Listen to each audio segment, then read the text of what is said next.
섬나라 일본이 드디어 본색을 드러내기 시작했습니다. 2020년 5월 해자대 이즈모급 이번함 가가함의 트럼프 대통령과 함께 승선한 아베 총리는 공개적으로 일본의 항모 보유를 공식 선언. 일본의 항모 보유는 일본 군사력의 상징이 될 것이라며 과거 제국주의 시절로 회귀한 듯한 모습을 보였습니다. 일본 국민들은 항모를 보유하면 제국주의 시절처럼 막강한 일본이 될 거라는 생각을 가지고 있죠. 반갑습니다. 구독자분들과 함께 성장하는 밀리터리 채널 생활탐구입니다. 20년 전까지만 해도 해자대 전력은 미 해군을 보조해 러시아의 태평양 진출을 차단하는 역할을 했지만 현재는 질적 양적으로 급격하게 증강 중인 중국 해군의 위협과 북한의 탄도탄 위협에 대함, 대공, BMD 탄도미사일 방어 능력 확대에 중점을 두며 전력을 확장 중입니다. 특히 적 탄도미사일에 대한 방어에 중점을 둔 미사일 호위함 중심의 전력 확장으로 마야급 2척, 아타고급 2척, 공고급 4척으로 8대의 이지스함을 중심으로 SM-3 블록 2의 1을 미국과 공동 개발 배치 중이며 2010년대부터는 신규함에 사면 고정 능동 위상 배열 레이더와 함께 장거리 대잠 능력이 탑재된 멀티스태틱 소나를 기본으로 장착합니다. 그리고 이지스 어쇼 대신 신규 이지스함 2척을 추가 건조해 향후 이지스함 10척 체제를 확보합니다.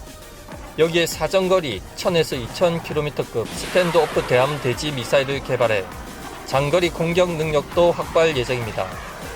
또한 잠수함은 기존 16척 체제에서 22척으로 늘리고 특히 이즈모급을 항공모함으로 개조하면서 일본 국민들에게 제국주의 시절의 항수를 느끼게 하였고 이젠 7만 톤급 정규 항모를 보유할 목적으로 여론전을 펼치고 있습니다. 일본이 추진하려는 7만 톤급 항모의 모델. 일본은 이즈모를 경항모로 개조하면서 차기 항모로 7만 톤급 정규 항모 보유를 꿈꾸고 있습니다. 이에 따라 가장 현실적인 F-35B 60대가 탑재 가능한 영국의 퀸 엘리자베스급 모델로 할 가능성이 많죠. 해자대는 이즈모급이 F-35B 탑재가 가능한 경항모로 개조가 완료되는 2023년 이후를 생각하며 전문가들은 일본이 전장 300m, 비행갑판 폭 70m에 7만 톤급 정규 항모를 확보할 것으로 예상하고 있습니다. 중국의 항모 전단은 일본 정규 항모 건조에 좋은 핑곗거리가 되죠. 퀸 엘리자베스급 항공모함 배수량 만재 706만 톤급, 길이 280m, 폭 수면 39m, 비행갑판 73m, 속도 26에서 28노트, 함재기 최대 60기. 그리고 함재기는 작전 환경에 따라 최소 40기에서 60기로 달라지는데 항공모함 타격단 임무 시 함재기는 F-35B 스텔스 전폭기 24대, AW-101 대잠 헬기 9대, AW-101 조기 경보 헬기 5대, 와일드캣 대잠 헬기 4대, 그리고 파병 작전 지원 및 상륙 임무 시 함재기는 AW-101 대잠 헬기 14대, 치누크 수송 헬기 4대, 아파치 공격 헬기 8대, 와일드캣 다목적 헬기 6대. 중국의 6척 항모 견제 위에 일본 정규 항모 보유. 중국은 2028년까지 6척의 항모를 보유할 계획으로 현재 세 번째 국산 항모인 004함이 다롄 조선소에서 건조 중이며 물량으로 밀고 있는 중국에 맞서 일본은 최첨단 함정 건조에 박차를 가하고 있지만 여전히 양적으로 중국의 상대가 안되며 항모에서 F-35B뿐만 아니라 고정익기 운용을 위해서도 대형 항모 확보에 노력을 기울일 것이라고 일본 군 관계자가 예상하기도 했습니다. 평화헌법 때문에 일본의 항모 보유는 명칭부터 호위함이라는 이름으로 부여되었고 해상 자유대에서 밀고 있는 정규 항모 확보는 평화헌법의 정면으로 대치되기 때문에 꼼수로 다용도 운용모함 등의 이름으로 건조되겠죠. 일본은 1922년 세계에서 가장 먼저 항공모함 설계를 했었고 2차 세계대전에서는 사출기를 이용해 함재기를 출격시키는 등 이런 노하우를 가진 국가는 세계에서 미국, 영국, 일본뿐입니다.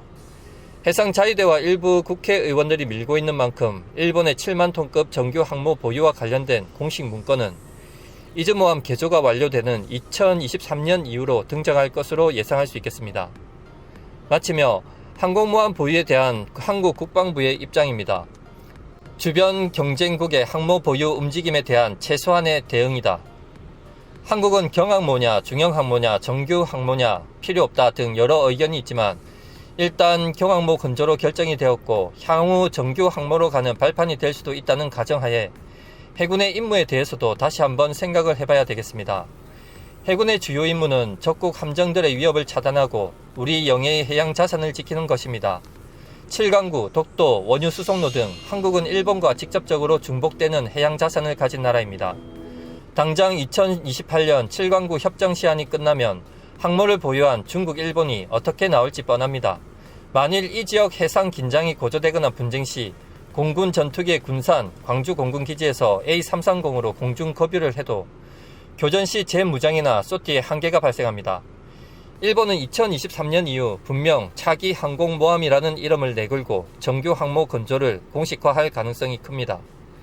항공모함을 뽑든 핵잠을 뽑든 미사일을 미친듯이 뽑든 중국과 일본에 대한 대비를 하고 실무자들은 한국 해군의 미래를 책임질 수 있는 선택을 해야 되겠습니다.